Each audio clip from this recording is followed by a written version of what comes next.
Hello mga loves, ngayon nga ay naisipan ko magluto ng pinapaitan. Bago yan, i-ready niyo muna yung mga gamot niyo sa rayuma. Eto't nagsalang na ako ng kawali at mantika.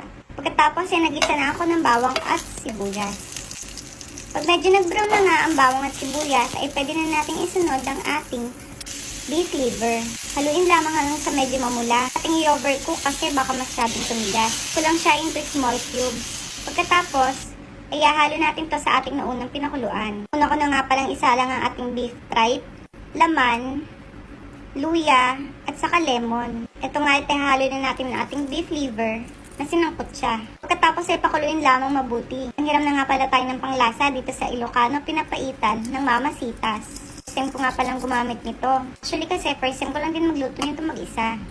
Haluin lang mabuti at pakuluin mabuti. Tandaan, maaga kong isinalang ang beef tripe at laman. Ito nga, at dahil wala tayong daon ng sibuya, meron ako ditong 5 daon ng sili at ang 2 pirasa ay hiniwa ko na lang ng pagganito. Medyo nagmamadali na nga ako dito.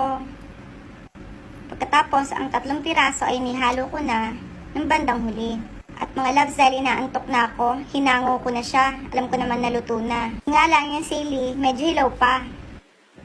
Pero dahil gusto ko na matulog, laban na to. Siyempre, kailangan ko ng picturean, di ba? Pero bago ang lahat, dapat kailangan tikman ko nga ang laman. Hindi naman pwedeng walang video. Ito nga, tinahalongkat na natin isa-isa. Ito yung laman. Try natin kung malambot na. At ayon, sa sarili kong pang nanaliksik, okay naman yata. O diba, sumagot pa. Sumunod ay ito, tripe yata yan. Hindi ko na maalala. And sige, kumbinsin mo yung sarili mo. Sarap baga. Pagkatapos ay naghalongkat pa ulit ako dahil puro luya yung nakikita ko. Joke lang, naganap ako ng liver.